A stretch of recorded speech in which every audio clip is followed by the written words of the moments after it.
Hello everyone. Welcome to HEROS Frequently Asked Questions webinar. My name is Ben Sturm and I work at the Cloudburst Consulting Group. I'll be introducing today's webinar and supporting the responses to your questions.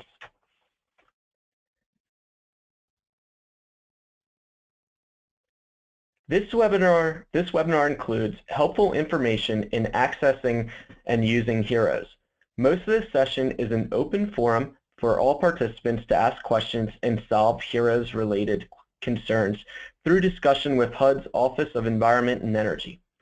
With us today and live from HUD headquarters, please welcome Lauren McNamara, Liz Cepeda, and Lauren Hayes.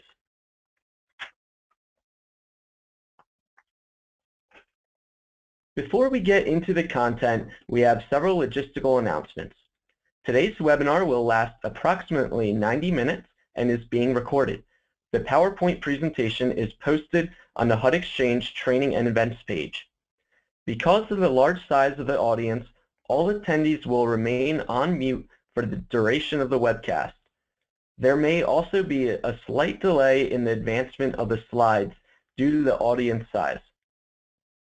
You may submit questions at any time through the question pod on the right side of your screen. Your questions are important to us. There will be a formal question and answer session at the end of the webinar. However, we may not have time to answer all of the questions during the webinar.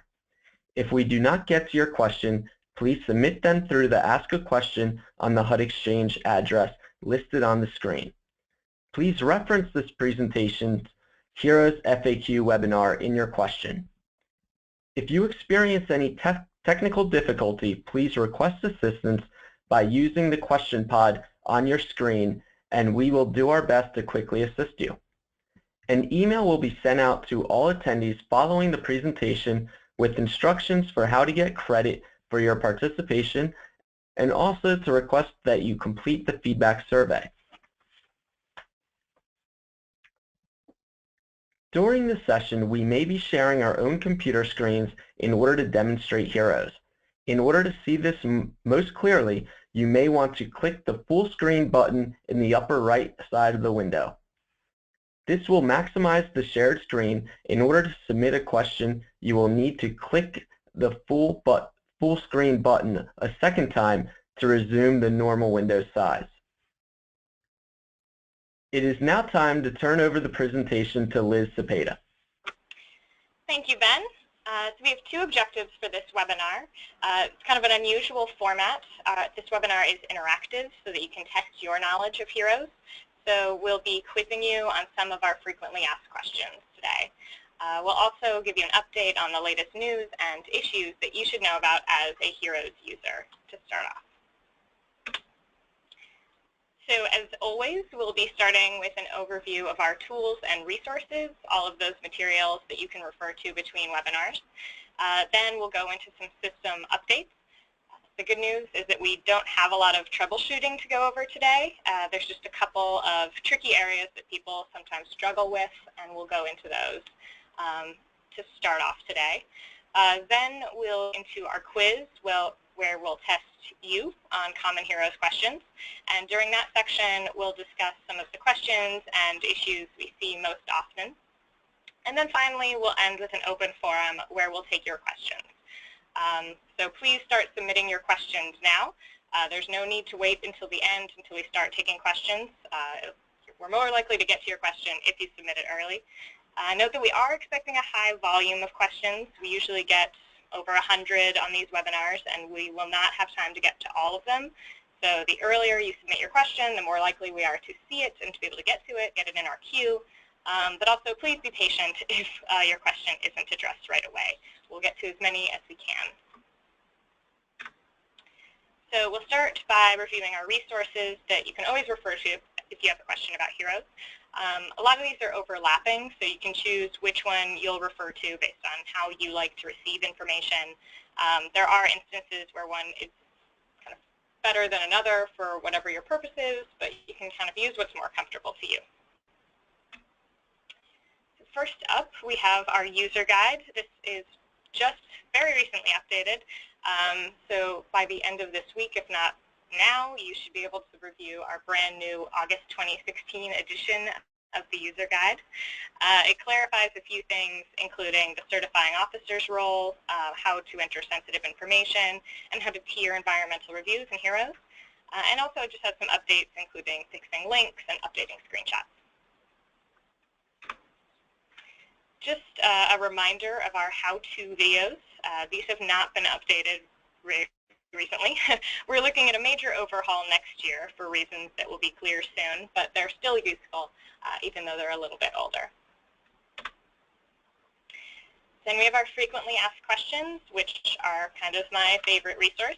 We're constantly updating these to respond to what's going on in HEROS right at the moment. So the newest feature in our frequently asked questions is the troubleshooting section, which we just added. That's a good place to start when something goes wrong. When we find that people are asking a lot of questions about something or having issues with a screen or something in HEROS, we'll try to update the frequently asked questions to reflect that as soon as possible. So the frequently asked questions will generally be the most up-to-date resource, and you'll get your answer very quickly there. Just for right now, we'll be updating them again based on your questions today and some other updates we have. Primarily, we will be removing some questions in the troubleshooting questions section where the bug has actually been fixed. So we will be shorter because some of the issues that we spent some time on in the troubleshooting have actually been resolved. And then finally, we have Ask a Question.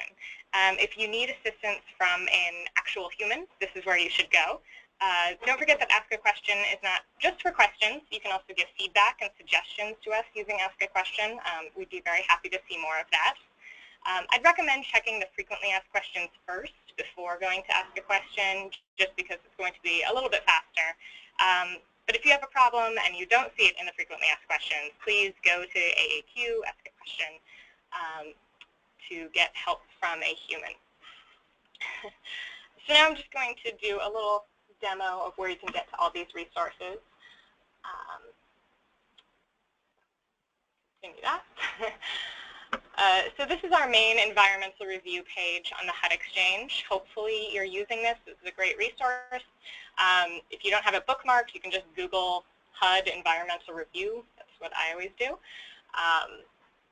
But just for the purpose of HEROS, we're going to jump over to the featured topic of HEROS. And then we have all of our resources right over here. So the frequently asked questions, for example, you can click there. Troubleshooting is over here, so you can see some of our most common questions where people have issues. A lot of these are actually overcome by events. We fixed the issues, so you shouldn't see these anymore. That'll be updated very soon.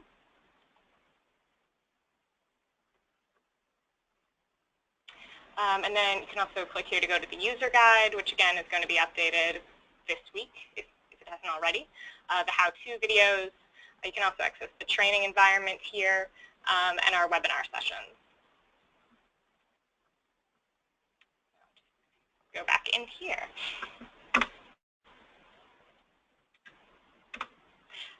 So getting into updates and reminders, again, we don't have that much to go over today. It's really more reminders than updates.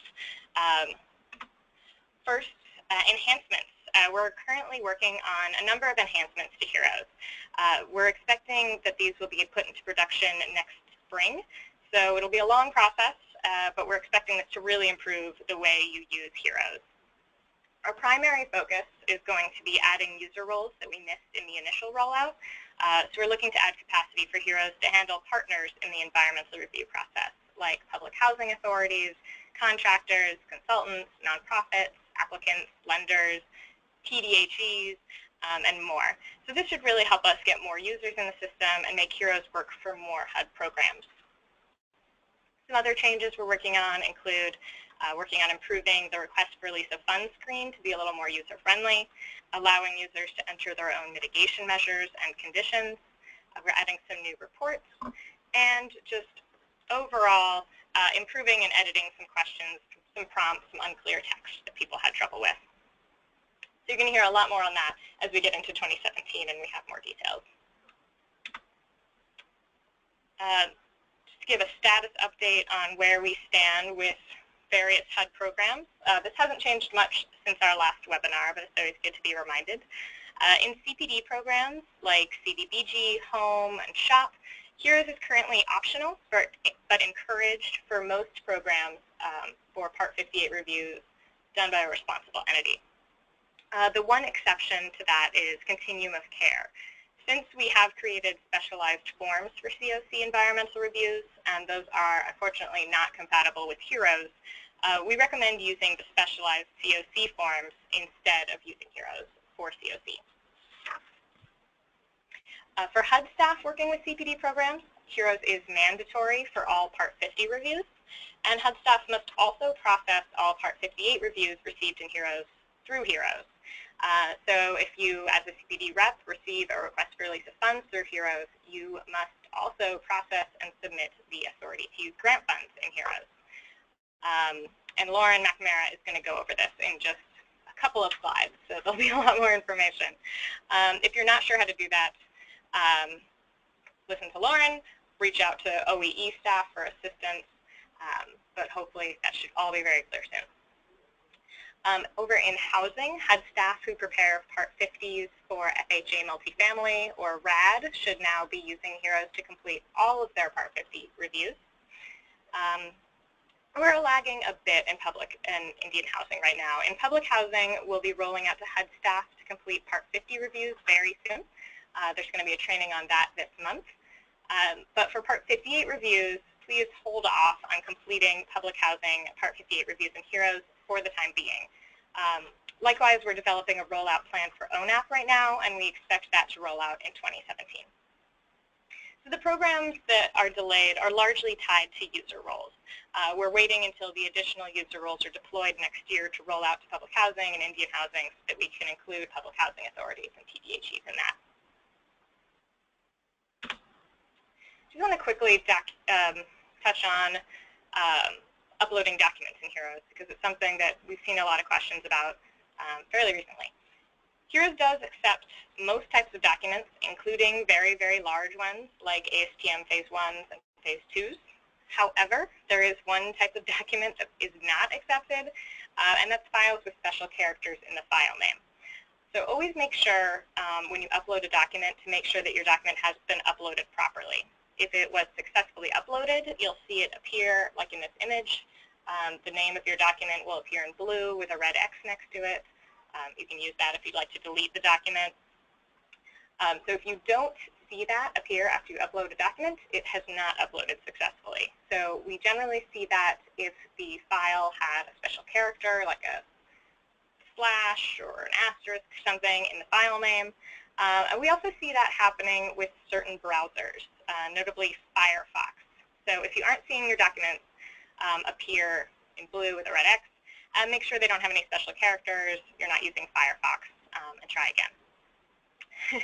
If you're not sure if a file type will be accepted, check our user guide or our frequently asked questions. They have a complete list of documents that HEROS accepts. And this is just a screenshot of our frequently asked questions. If you're wondering, these are our document types that we know are accepted and should work in HEROS. And now I'm going to turn it over to Lauren McNamara to talk about finalizing your reviews.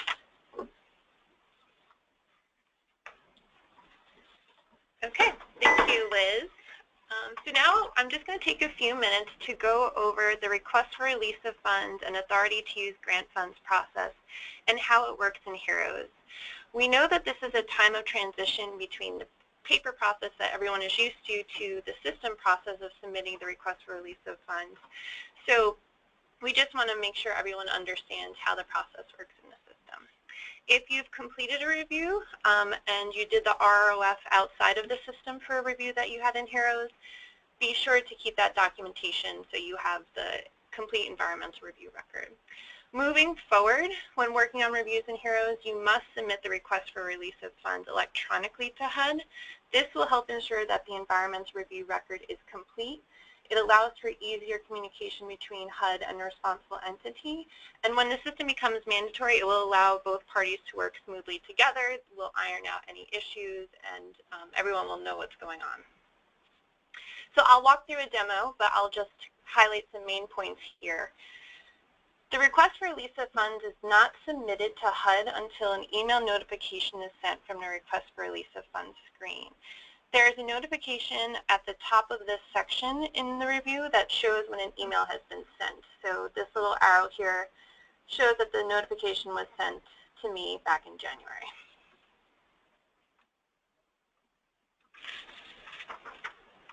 When HUD receives the email notification, they will wait the required 15-day objection period prior to signing off on the AUGF. If there are any issues with the AUGF, HUD will follow up with you outside of the system. They'll give you a phone call or an email and explain if something is wrong, for example, if you're missing public notification information. Once the AUGF has been approved, you will receive a system-generated email from heroes@CACI.com. This will give you a link letting you know that the AUGF has been approved by HUD. Note that the domain for this address is CACI.com, so be sure that the email isn't being directed to spam, junk, or clutter in your inbox. By clicking the link in the email, you'll be taken to the AUGF, and I'll walk through that in a few minutes. And finally, only after receiving the AUGF from HUD can a review be marked complete. A review should not be marked complete until the AUGF has been received from HUD. If the review is a CEST that converts to exempt, it should be marked complete after obtaining the appropriate signatures. And when you do have the appropriate signatures on the signature page for that level of review, it will walk you through the process to mark the review complete. When the review is complete and you have a final environmental review record, this is what on the second or third page of the environmental review record, that's where you'll find the request for release of funds information. And in this example, the ROF was uploaded to the 7015-15, and you will also see a date when HUD approved the authority to use grant funds. So bear with me 1 second while I hop over into HEROS. Okay. Alrighty. So I'm just going to quickly walk through, as a responsible entity, how I can complete the 7015-15 to send to HUD. So I'm going to jump to the 7015-15 screen using the side menu. And here, there are 2 ways that you can complete the 7015-15. You can upload a signed paper request for release of funds, or you can have the certifying officer certify the review within the system by selecting the boxes. Certifying officers are not required to have access to HEROS. If they do have access to HEROS, they can certify it within the system, but the more popular method is for a paper 7015-15 that is signed by the certifying officer to be uploaded by a HEROS user. Okay, so I am going to upload my signed request for release of funds.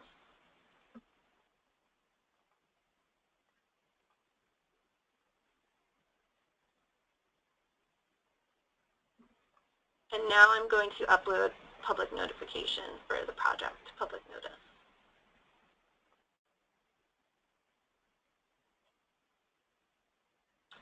Now, if I was just the preparer of the environmental review, if that was my privilege as a user, I would now go to the email notifications at the bottom of the screen and send the email notification to HUD.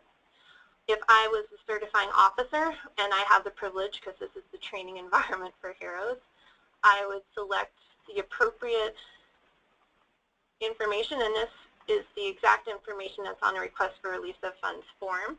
It's just electronic. I would select the day that I was signing it and enter my name.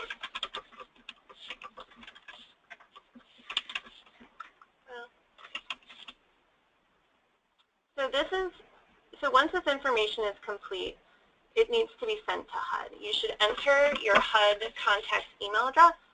If you're not sure of who you should be sending it to in your field office, call your CPD rep to find out who you should be addressing the request for release of funds to. If you send it to the CPD rep, you can follow up with an email or a phone call just to make sure that they've received a notification from you. So here I'm just going to say you can enter who the authority to use grant funds should be sent to.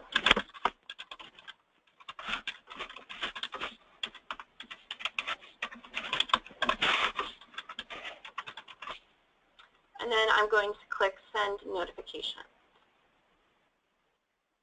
Now, before you exit, be sure to click Save and Continue. This will save the certifications on the screen, and it will take you to the authority to use grant funds. This is HUD's end of the review process, so you can't edit this screen, but here you can now exit the review. So for this example, I'm going to now log out, and I'm going to show you what happens when HUD receives the request for release of funds. Okay, so HUD receives a system-generated email letting them know that the request for release of funds is ready. They click on this link, and they'll log into the system.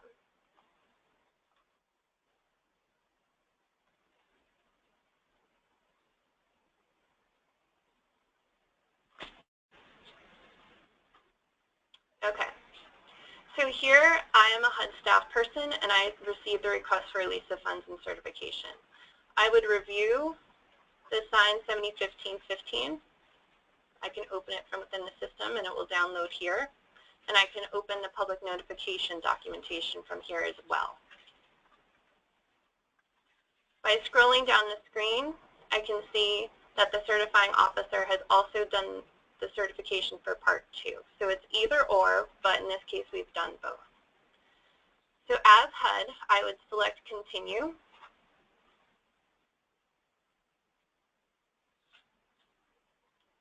And I would be taken to the Authority to Use Grant Funds screen. Now, after the 15-day objection period has passed, I would come back and respond to the question. So, were there any objections received, yes or no? If there were, I could upload them to the screen here, but if there were any objections received, the HUD staff person should have reached out to inform you that there were objections and discuss them with you prior to this point. So here, I would select when the request for release of funds was received. And then the CPD director will select that their objections have been considered, the minimum waiting period has transpired, and the authority to use grant funds has been administered.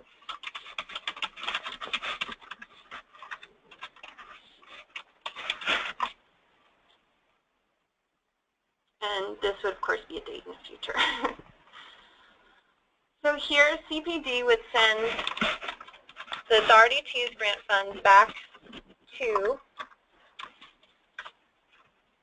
the responsible entity using this email notifications at the bottom of the authority to use grant funds screen. And it would select Send Notification and then Save and Continue, which would take them back to the dashboard. So as the RE, you will receive an email for the authority to use grant funds. It will let you know that the authority to use grant funds is ready for your review, and it will give you a link. So you can click on that link, and I'm going to log in as a responsible entity, and it will take you to the authority to use grant funds. You will see that HUD has filled out this information, that it has been signed and dated. From here, you can mark the review complete. So you would go to the Complete and Archived section. You would select Archive, and the review will be posted on the HUD Exchange, and then you select Finish. You will get a pop-up saying that your review is now marked complete, and you would select OK. And when you return to the dashboard, you'll see that your review status is now complete.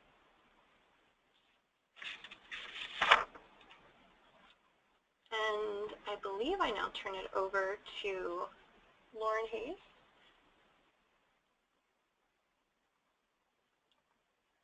Okay.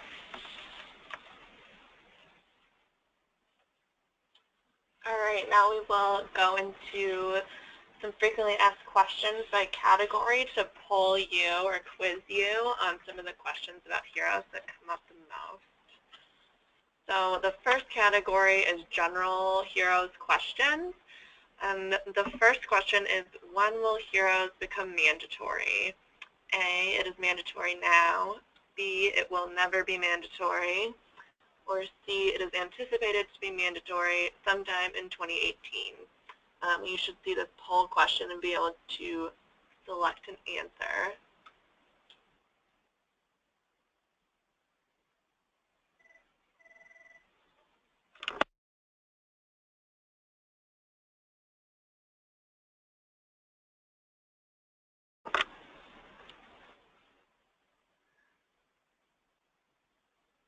Okay, looks like 70% have voted. We'll say that's good enough. So most of you were correct. That the answer is C.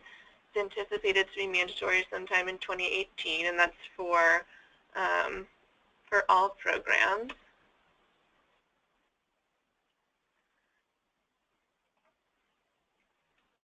Mentioned, we're working on fixes and updates specifically for user roles coming in 2017. So that will be followed by some pilots and then roll out for new programs and user roles. So anticipated to become mandatory in 2018.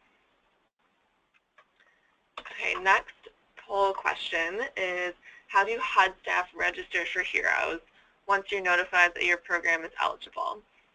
A, submit or email HEROS info. B, submit and ask a question. C, email the HEROS team. Or D, ask your supervisor to submit a champ request on your behalf.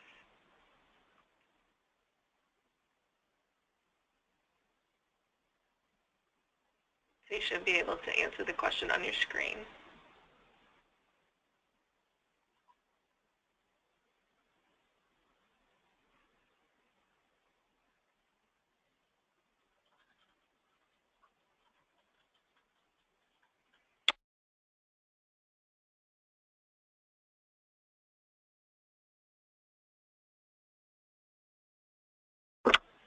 Okay, it looks like half of you have voted, but it might be tricky for folks who are not HUD. So, but most of you are correct. The answer is D, ask your supervisor to submit a champ request. So once that happens, we process the champ request on our end, create profiles, and then you'll receive a welcome email when you're able to log into the system. So the next question, flipping those user roles, is how do responsible entities register for HEROS? A, submit an AAQ. B, email HEROS info. C, contact your field environmental officer. Or D, email your supervisor.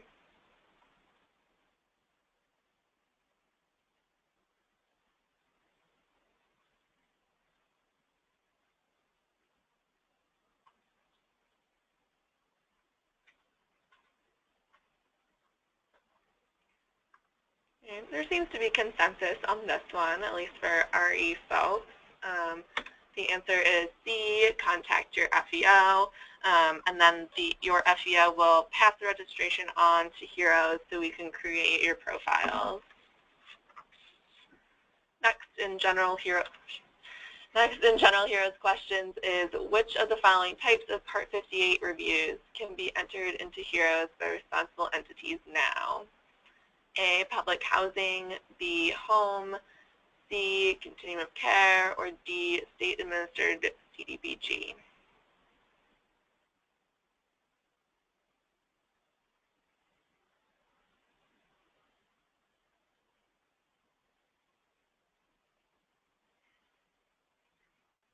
All right, I probably gave that answer away because it advanced too quickly, but most of you are correct that the answer is B, home. As Liz discussed, PAH will be coming in 2017 for all user roles once we update the user roles in HEROS. COC should use the specialized COC forms, and then state administered will also be coming soon once we have new user roles implemented. All right, next question is, what is the first thing I should do if I'm using HEROS and something doesn't work? A, contact your FEO, submit a question to AAQ. C, check the HEROS FAQ. Or D, email HEROS info.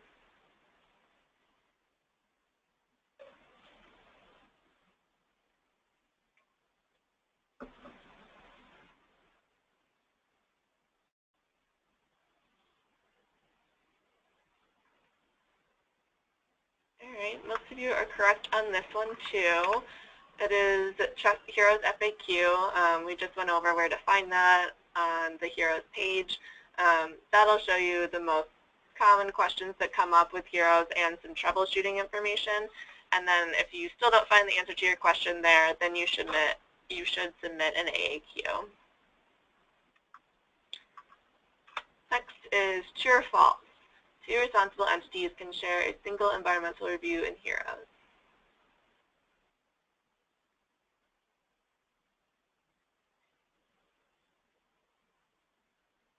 We have mixed responses on this one.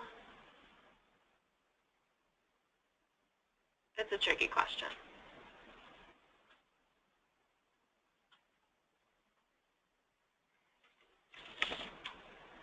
Okay, so most of you have voted, and it was split fairly evenly. The answer is false. You can't share a single review in the system. Two responsible entities could work together to complete a review, but only one RE should take sole responsibility for completing the review in HEROS. But you can share information or use worksheets to collaborate. Or if there's two separate reviews for different entities, you can access the archived review that's completed first on the HUD Exchange to refer to that information. But currently you can't share a single review in the system. All right, next question is true or false.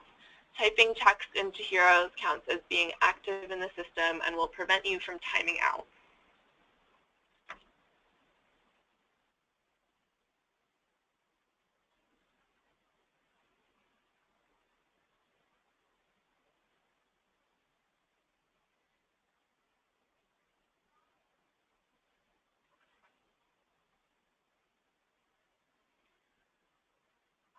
Okay, this was also a tricky question, and again, the answers were split. The answer is false. So only navigating to another screen or uploading or clicking Save and Continue will count as being active in the system. Typing text does not count, so that will cause the system timeout warning to pop up. So it's just important to remember that, to be aware of timeouts. We're looking to make some improvements to this in the future. Unfortunately, we can't change the timeout, but we can make some fixes that'll make it a little easier to save information and be more aware of that timeout warning. Okay, administrative and user role questions. First question is the certifying officer required to have access to HEROS? Yes, no, or it is recommended but not required.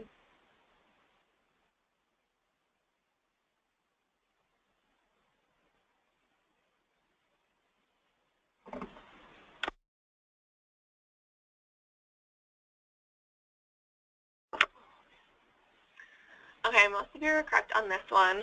It is kind of tricky, so I guess those who said no, that's also true. You're not required to have it, but we do recommend that the certifying officer have access. It's just kind of the easiest way to process the 701515. But certifying officers always have the option to upload a paper copy, or you would upload, the RE would upload a signed ROF with the signature. Next is, are consultants able to access HEROS now? A, yes. B, yes, but only in-house consultants. Or C, no.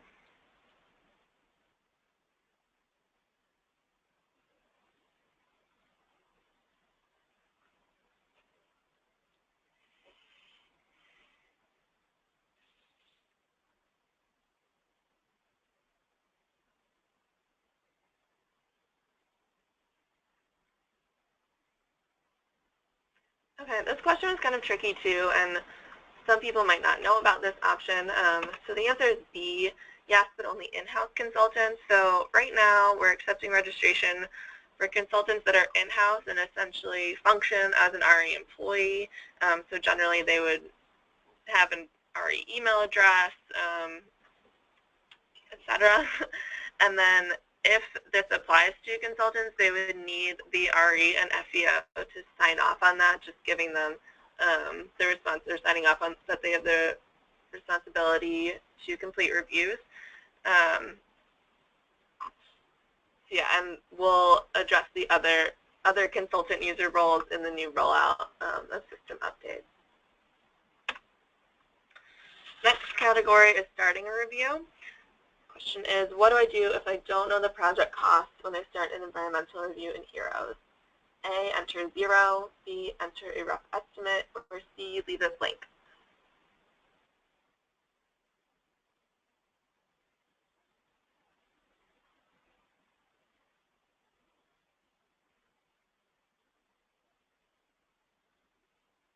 Okay, most of you got this one. You should enter a rough estimate. Again, this question is just getting an estimate, and the idea is to get an idea of the scope of the project, and it can always be edited later on, and you can adjust that field as the final costs become known. Now I will give it back to Lauren McNamara to poll on conducting analysis.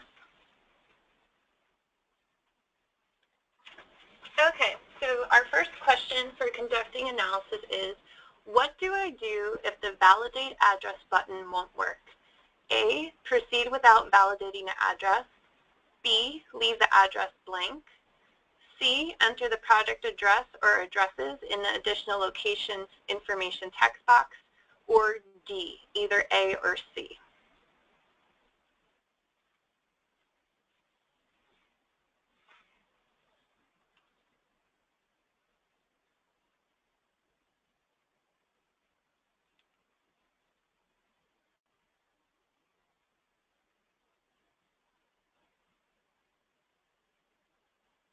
Okay, so this is a bit of a trick question because this is not up on our FAQ troubleshooting section yet, but we know that this is a bug with validating addresses. So if you cannot validate your project's address, you can either A, proceed without validating the address, or C, enter the project address or addresses in the additional location information text box. So the correct answer was D, which most of you got. All right, true or false? You're required to generate an environmental review record each time you're prompted to do so on a HEROS screen. A, true. B, false.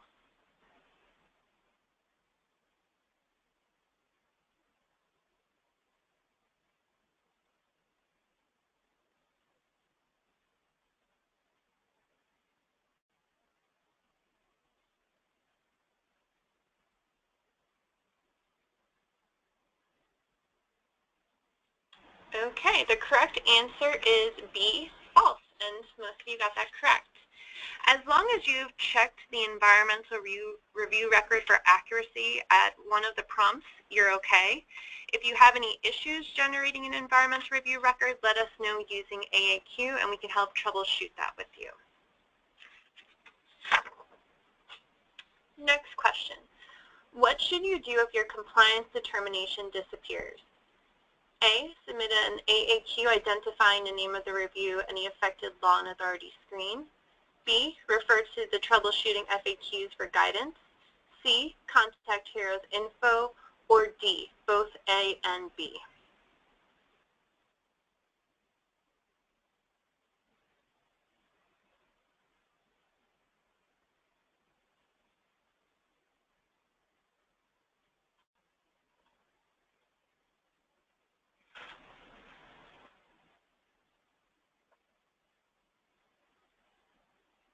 Okay, excellent. Most of you are right. The correct answer is A and B. First, you should do B, check the troubleshooting FAQs for guidance, and if you don't find the guidance that you need there, you should submit an AAQ identifying the name of the review and the law and authority screen that you're having an issue on. HEROS info is strictly for user access, requests, and notifications. So if you send an email to HEROS info, we aren't going to see it as quickly as we will see something that comes through AAQ. Okay. Next question. How does HEROS determine which laws and authorities appear on the mitigation screen? A, it's tailored to a specific law and authority screen and depends on your responses to the question within that screen. B, it's based on your response to the question, are formal compliance steps or mitigation required, in the screen summary for each related law and authority. C, it is based on the state where your project is located, or D, all of the above?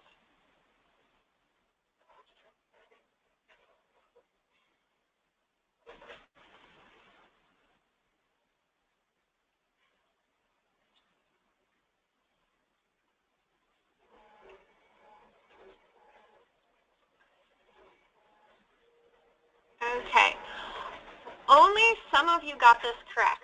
The correct answer is A.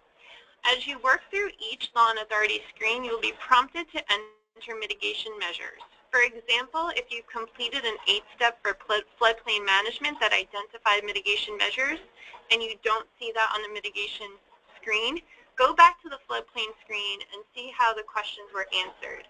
By answering specific questions, you'll be led to the mitigation portion of the screen where you'll enter the mitigation measures that have been taken. Selecting our formal compliance steps or mitigation required, yes or no. If you select yes, that does not mean that it will show up on the mitigation screen. You should still select yes, but it is tailored to the screen itself. And now I'll turn it over to Liz for tiered reviews. All right, thanks. So our first question on tiered reviews is, what resources should you refer to when starting a tiered review? So your first option is the HUD Exchange website. B is your REO or FEO. C, the how-to video on starting a tiered review in HEROS. And D, all of the above.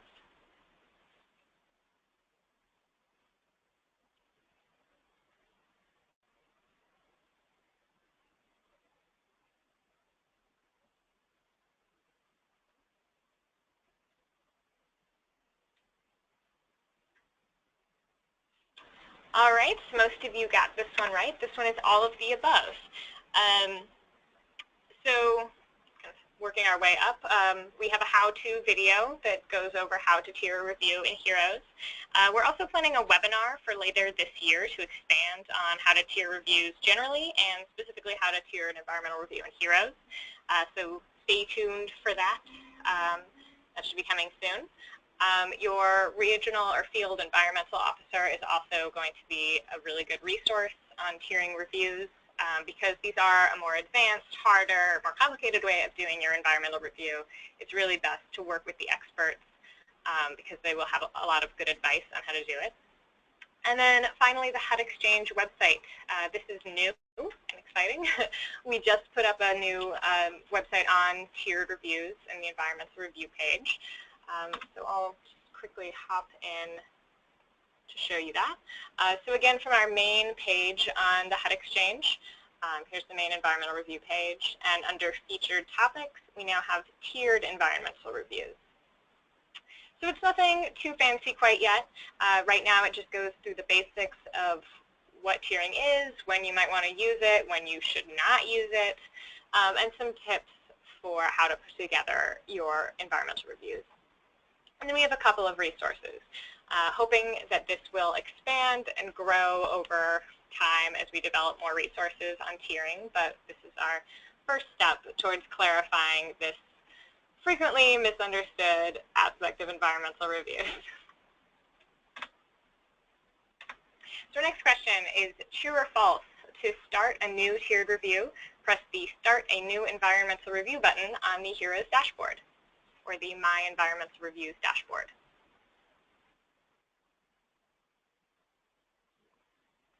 Answers are all over.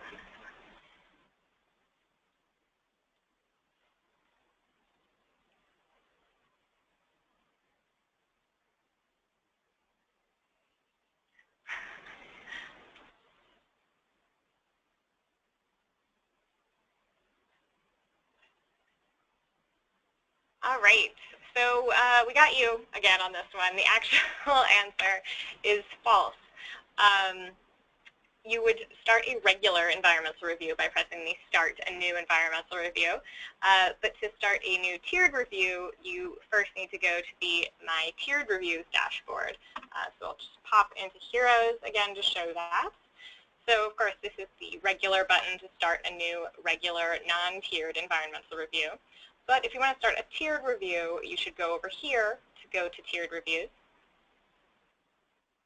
and then start a new broad level or Tier 1 review.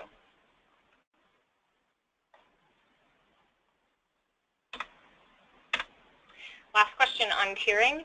I'm working on a site-specific review, or working on various site-specific reviews for a broad level tiered review I completed last year outside of HEROS. Can I complete the site-specific reviews in HEROS?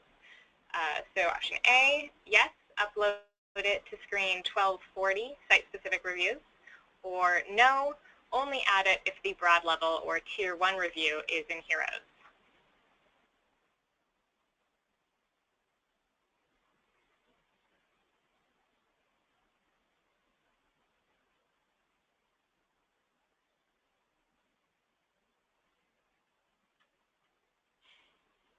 Typing.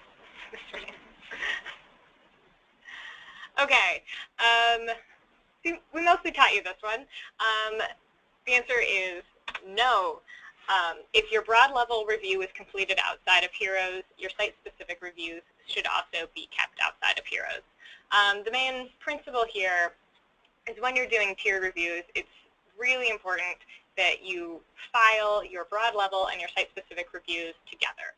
So either they should all be on paper together or they should all be in HEROS together, but the system kind of breaks down if they're kept apart. There's no way of adding a broad level review to HEROS after the fact. You could probably try it, but then your request for release of funds and your authority to use grant funds would be all screwy, and it's just from a record-keeping paperwork perspective, we really don't want to go down that path.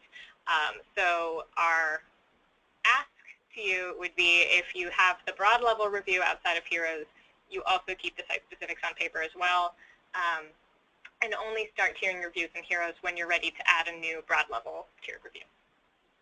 And now back to Lauren McNamara. All right.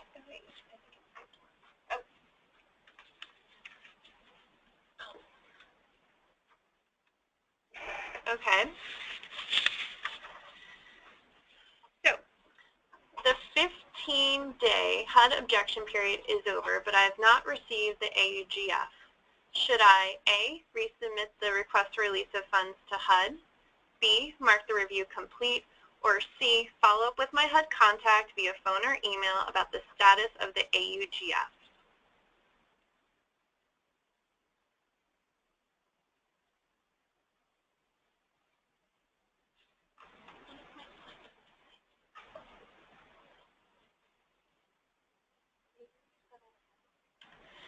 Okay, so you're all correct. The answer is C. Follow up with HUD via phone or email and find out what the issue is with the AUGF. Maybe they're doing it that day, but definitely call them and see what is going on. Okay. Next question. How long is my non-tiered environmental review record archived on the HUD Exchange? A, 10 years, B, 1 year, C, 6 months, or D, 5 years?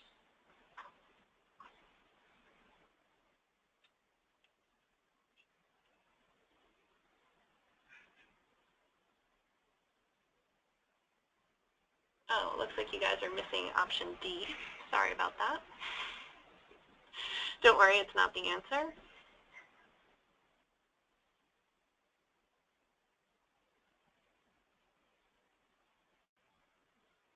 Okay, it looks like it's a little bit split. The correct answer is B, 1 year. So reviews are archived on the HUD Exchange for 1 year if they're not a tiered review. If they are a tiered review, they are archived on the HUD Exchange for 5 years.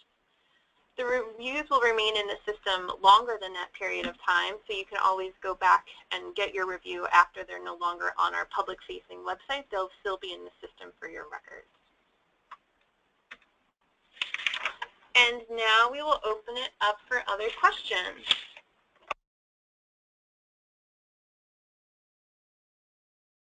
All right. Sorry, I was lost track of where we were, so I will find our first question now.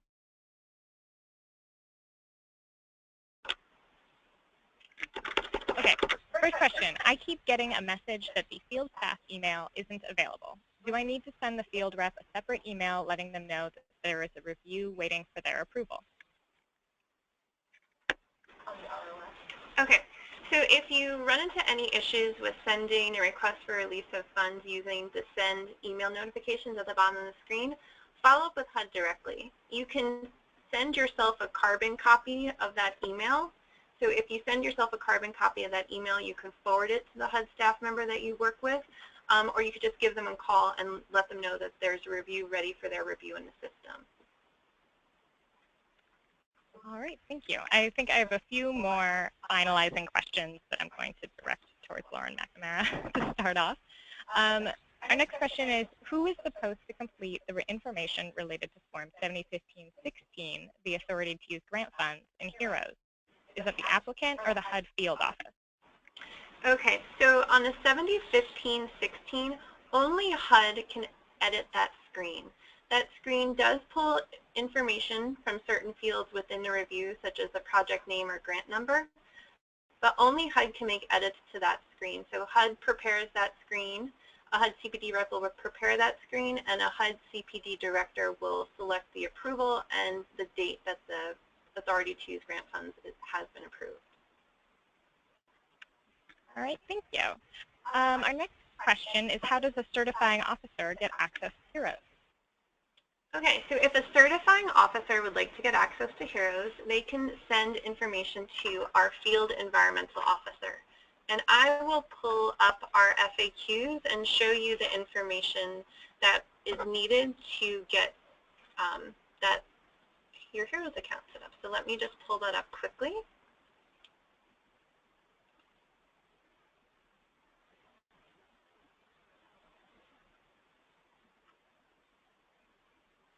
All right. So if a certifying officer is interested in getting access to HEROS, they can fill out the information in this chart, or you can simply send an email to the field environmental officer saying that you want to request access, and they can send you a version of this chart. But this is the information that we need if you have an existing HUD ID. If you don't, you'd provide us with a 5-digit PIN, and we set you up with a HUD issued ID. We need your name, your address, your phone number, and what user role you're going to be requesting. And you would just select that you're a certifying officer.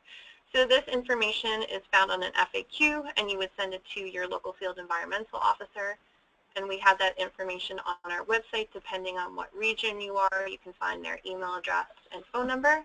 But if you just want to reach out to them, they can send you a version of that chart for you to fill out.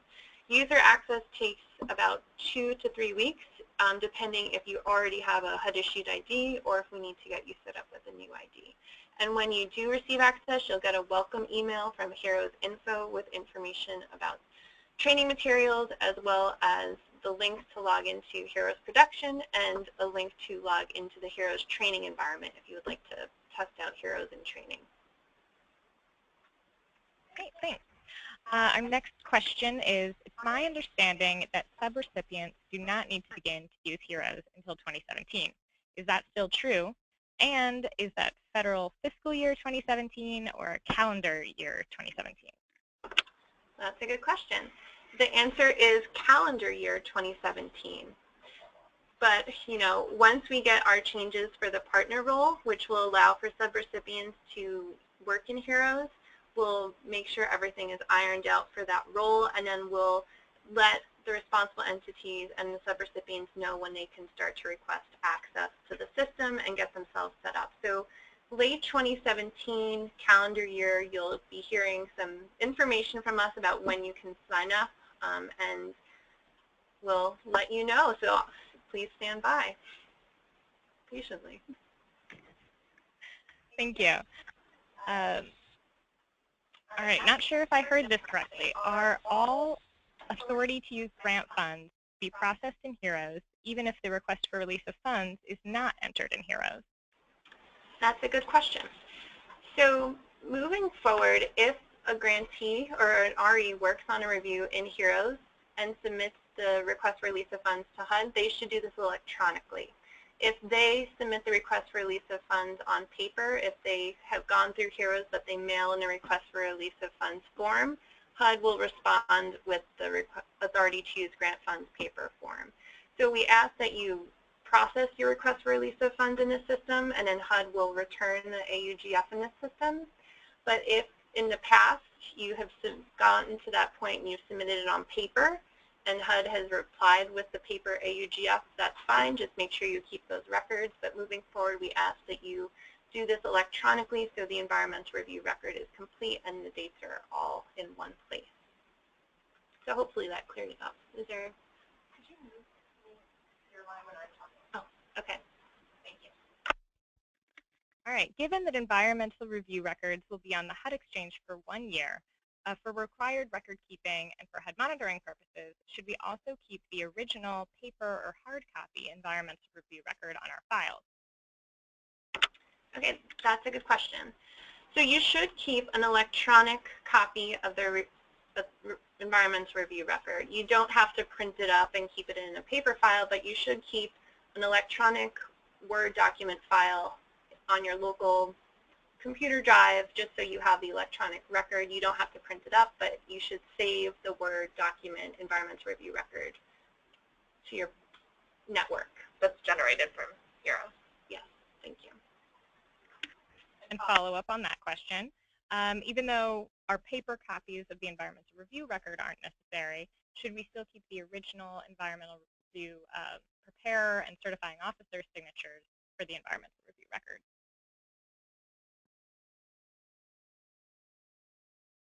I mean, that's up to you. It will be included as a hyperlink within the environmental review record generated from HEROS.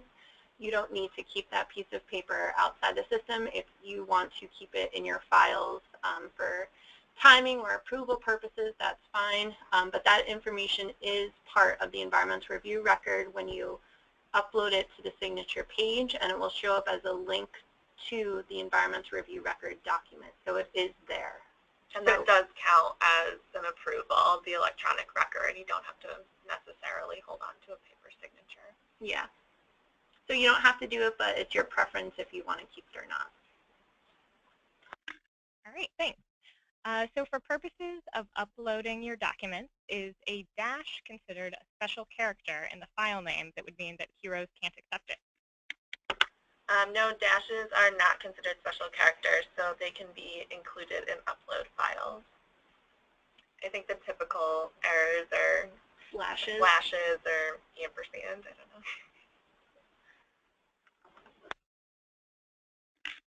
All right, we've got some more questions on finalizing reviews.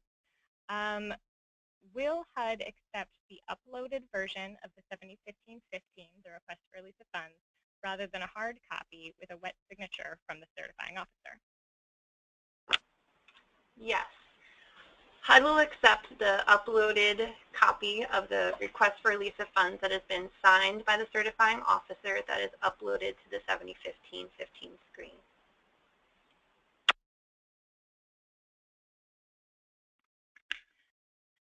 Okay, I cannot find this question in my queue right now, but I remember it. Oh, yes. How are delegated authority signers handled in HEROS? So if your certifying officer has a designee who's allowed to sign for them, how does HEROS handle that? Okay, so if you have someone who's designated to sign on behalf of a certifying officer and you have that letter of designation, they can either get HEROS access and do the certification within the system, or they can sign the paper 7015-15 and it can be uploaded to the screen. It just needs to be the person that is designated in a letter that HUD has on record. Thank you. I'll take this one. Will we be able to complete Tier 2 reviews in HEROS? I guess there's two ways to answer that question. First, if your question is, can I upload my Tier 2s in HEROS, the answer is, as soon as you start completing your broad level reviews in HEROS, you can also start completing your site specifics, also known as your Tier 2 reviews in HEROS. If you're asking about a specialized format or a way for HEROS to walk you through completing a tiered review or Tier 2 review in HEROS, we do not have any short-term plans to incorporate that functionality. It might be something that we would do long-term, but it's nothing that's kind of on our to-do list right now. Even outside of HEROS, we don't have policy or formats designed for Tier 2 site-specific reviews. We do consider developing those to be part of your broad-level environmental review process. So the responsible entity should be designing their own Tier 2 site-specific format as part of the broad-level review. Maybe it's something that we'll work on down the line. It was kind of in our original plan for HEROS, but I wouldn't expect it near term. I guess it's still on me to answer another question. Our next question is, how are consortia handled regarding approvals and data entry? Is the lead required to process everything, or are members of the consortia allowed to access HEROS and input data? Okay, so consortia, the lead would take the lead in HEROS. At this time, members who are also working on their environmental review can't work on it yet. We need to finalize the partner role, but once the partner role is in play, the consortium member who's also working on a review can enter information and can, work on the 7015-15 or 7015 and receive the 7015-16 in the system. But right now, without the partner role fully built out, it would have to be the lead consortium member. All right, we have a question from a grantee who also sets up and funds activities in IDIS, wondering how HEROS interfaces or will interface with IDIS, and do they need to have access to HEROS and IDIS? Okay, so HEROS and IDIS are already working together. If you have access to IDIS and you're entering the information, you don't need to have access to HEROS. If you have access to HEROS, you don't need to have access to IDIS. Some people have both. So we made a change to IDIS, I want to say a little over a year ago, where on the activity summary screen, you're asked a question about if the environmental review is complete, and you select yes or no. We've added functionality that allows you to search for environmental review records within your entity. I'm not sure if we have this in FAQ. If we don't, we will definitely add it. But we do have a cross-link between IDIS and HEROS where you can reference the environmental review record. It's been in there for a little over a year. Since HEROS is not mandatory, you don't have to cross-reference it. As we move towards making it mandatory in 2017 or beyond, then you would be able to select that information from IDIS. We will add that to our FAQ. Sorry about that.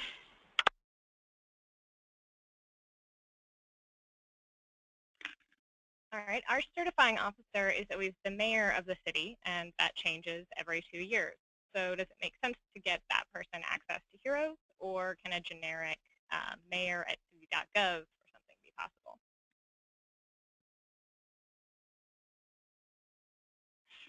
I've been asked to repeat that one. Given that certifying officers are generally a political position who may switch out quite often, a logistical problem is getting that person access to HEROS since they will often switch out. Does that make sense? Or do we have any alternative procedures that we might recommend to people to use that other than getting their certifying officer access to HEROS? Okay, got it now. So the certifying officer does not need access to HEROS. We understand that these are political people. They change frequently. You're not going to have a mayor of a city sit down and go into HEROS and certify a review. So the certifying officer can sign the paper 7015-15 outside of the system, and the HEROS preparer can take that signed document and submit it on the 7015-15 screen. So they don't need access. We understand that these are people who change. These are busy, high-up people who aren't going to sit down and log into our system, but there are plenty of certifying officers who have been doing it in the system. So it just depends on the locality. So they don't need to have access. Thank you. Here's another kind of theoretical question that we don't necessarily have a firm answer to. just discussed.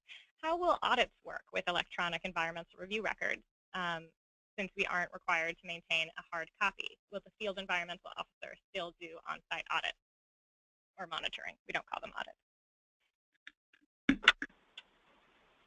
Well, Yes. feel free to jump in, Liz, but our staff will continue to monitor. When they monitor, they can, they usually have laptops. They bring their laptops. You might set them up with a computer where they can access this information.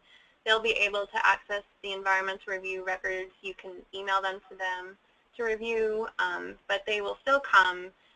We'll make up some protocols on how it will work with reviews that are in HEROS, but if it's electronic, we would like them to stick with reviewing them electronically. But there are some preferences. They might ask to look at your supporting documentation hard copy, so it will work that out, but they will still be coming, and they will look at your files most likely electronically. And again, that's why you should save the Word document, environmental review record, even if it's not posted on the HUD Exchange anymore. They should still be able to review that. Yeah, I would just add that HEROS does put in the possibility of remote monitoring. We have had some lean years financially where remote monitoring has become necessary, so HEROS might allow that, but our strong preference would still be in-person monitoring so that you can work one-on-one and collaborate. So we're hoping to continue with that, but with the caveat that who knows what will happen politically. It may be necessary to bring in remote monitoring. Does HEROS allow for request for release of funds related documentation, like proof of publication or other documents that you might upload along with your request for release of funds? Yes, and I'll go back to the screen and quickly show you how that works again. So when you are on the 7015 screen, you can upload your request for release of funds. And you can also upload notification information. There's an upload button at the very top of the screen where you can upload this. For this example, I've uploaded the signed 7015 as well as a public notification. If there's additional public notifications, such as scanned copies of, your newspaper or your paid newspaper receipts, you can upload it and attach it using the upload button at the top of the 7015 screen. So you can upload whatever information you need to do there. All right, thank you. When starting a broad level Tier 1 environmental review, does that have to coincide with the annual action plan, or can they be started at any time during the fiscal year? This is a question that I would advise working with your field environmental officer or regional environmental officer on how to work out your tiered review. And we will work on getting a more specific question on that, or a more specific answer on that. It's not one that I had been asked before, but we'll work on it. And in the meantime, I would work with your field staff. I will try to find another question. So in Region 10, our environmental staff have prepared worksheets for each of the related laws and authorities that include links to websites where supporting documentation can be found. Does HEROS have those links? And I just haven't had them or found them. For example, Region 10's worksheets link to FEMA where you can develop your flood map. Okay. We are going to work with Debbie Peebler-Stewart, the Regional Environmental Officer in Seattle, on how the worksheets for Region 10 can be streamlined with HEROS. I know more specifically that the Coastal Zone Management screen is very similar to what's going on in Region 10, but Region 10 has a lot of detailed information in the worksheet. The reason we have just general links on the related laws and authorities screens is because if a link breaks, we can't easily change it in the system. So we always point directly to our website where we keep all of those links up to date, and we make sure that these are up to date quarterly. So that's why we have general links that go back to the HUD Exchange.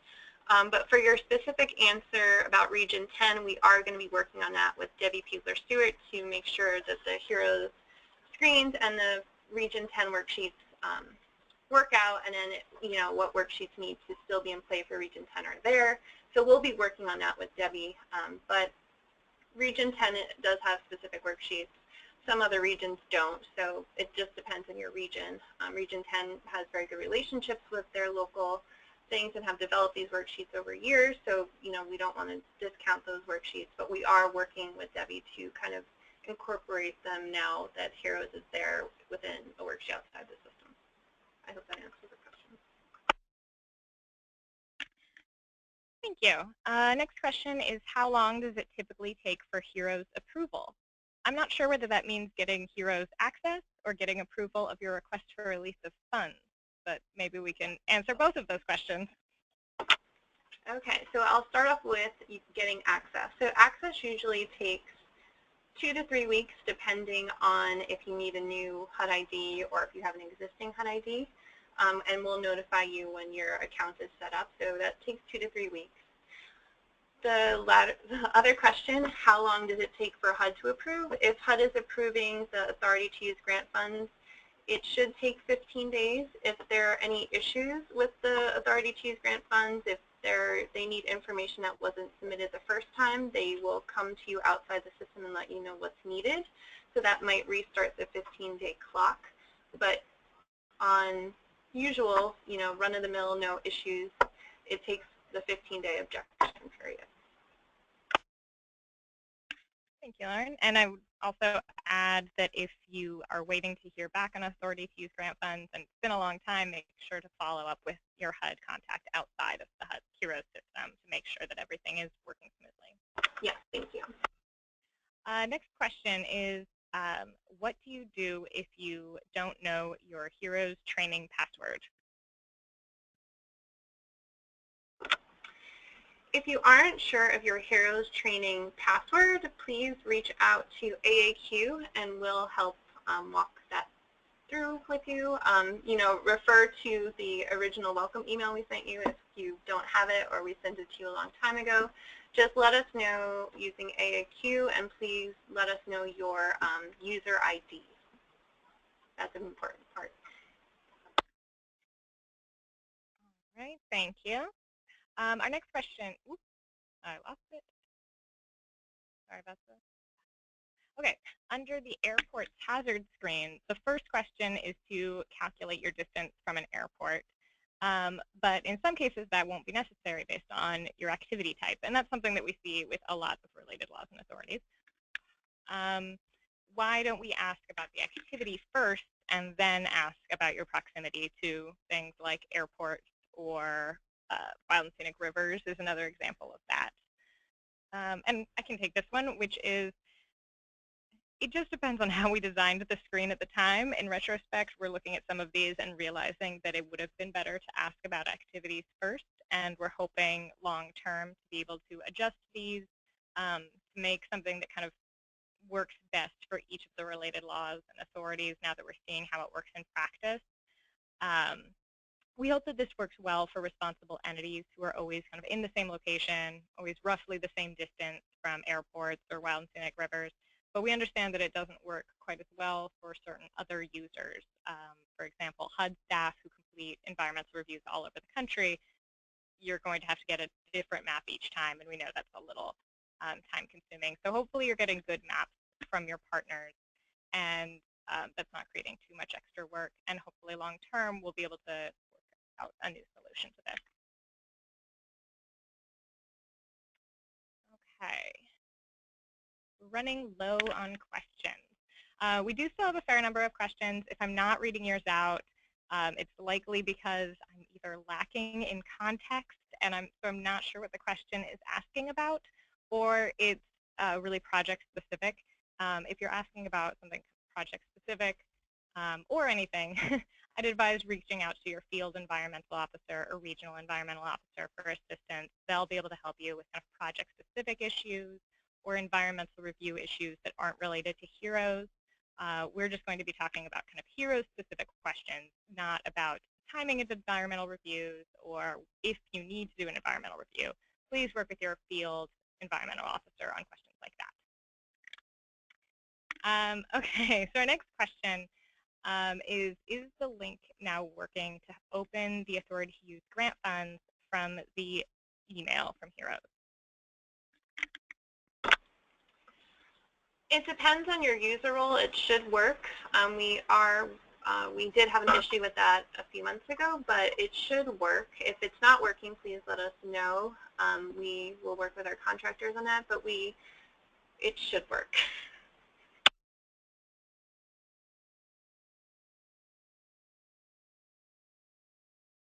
All right, here's another question. Is there a required or recommended naming protocol for documents that you upload in HEROS?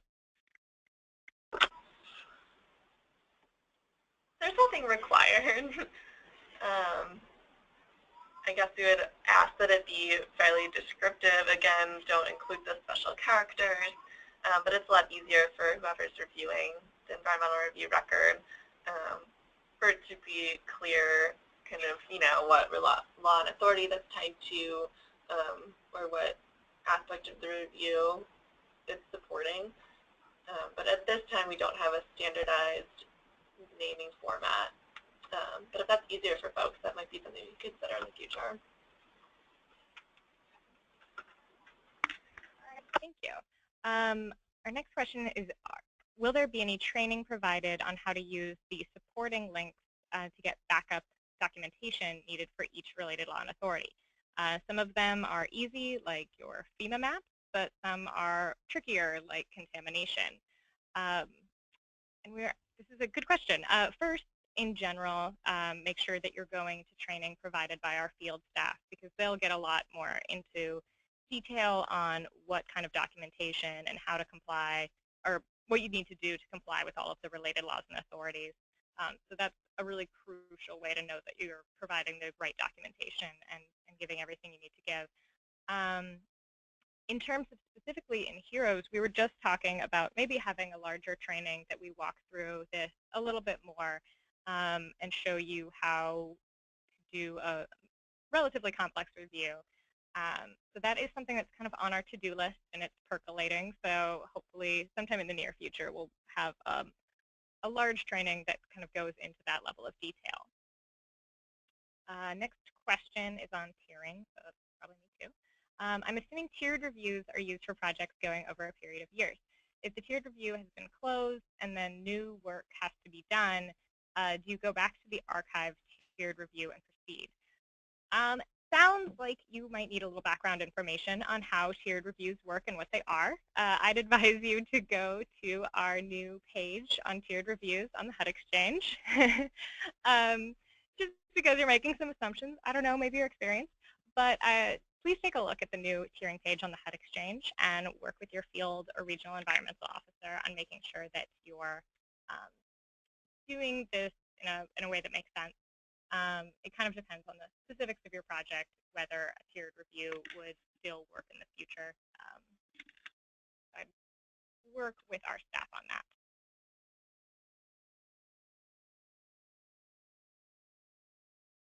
And that might be it for my questions. I'm sorry. Scrolling through and seeing if there's anything.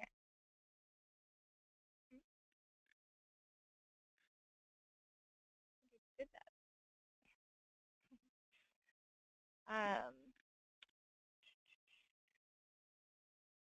Oh, this is an interesting one. Generally for Part 50 review. Wait, I'm sorry. I think this meant Part 58 reviews. Generally for Part 58 reviews, the political jurisdiction where the project is located must do the environmental review for public housing projects. Is this going to change when HEROS is accessible to public housing authorities?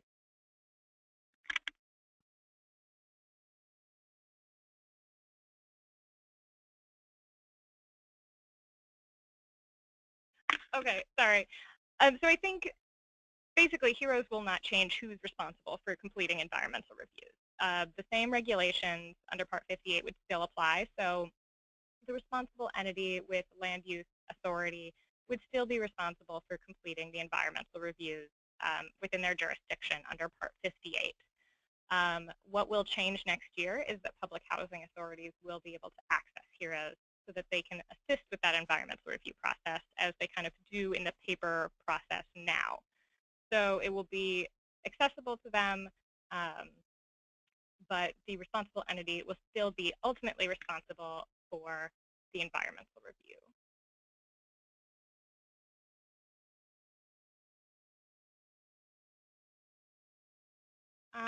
It's a question about keeping paper records.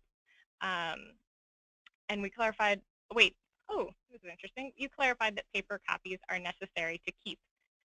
Actually, we would say no to that, I believe. So maybe we went over that too quickly. Do we need to keep paper copies of our environmental review records? No, you don't need to keep paper copies, but you do need to keep an electronic environmental review record that's generated from the system. All right, thank you. Next question, is there any plan to archive reviews for 5 years? Given that many of us will conduct reviews for activities that span a 5-year period, it seems prudent to have the environmental review record for reference as Tier 2s are conducted. Couple things on that. Actually, tiered reviews are available for 5 years already, so perfect. If you're talking about tiered reviews, those are already archived for 5 years. It's just standard non-tiered reviews that are only archived for 1 year. Also clarify that everything is available within HEROS indefinitely. So the 1 to 5 year period is only how long everyone can access it. That's how long it's on our public-facing website, but it stays in HEROS much longer than that. And I think that is it for my questions. I'm really sorry if I missed any questions. I think everything that we haven't covered is something where you should go to your field environmental officer because it's too project specific for us to take during this webinar. But we also only have 6 minutes left, so we filled our time. And I think I will turn it back to Ben to finish up. Thank you very much to Lauren, and Liz for today's presentation and answers. And thank you for joining us for this webinar. Before we close, there's one more poll question.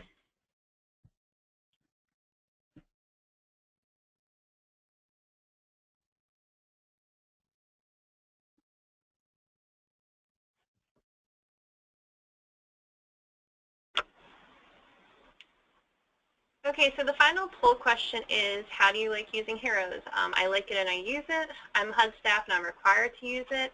I'm going to start using it. I'm skeptical, but it's growing on me, or I won't use it until it is mandatory.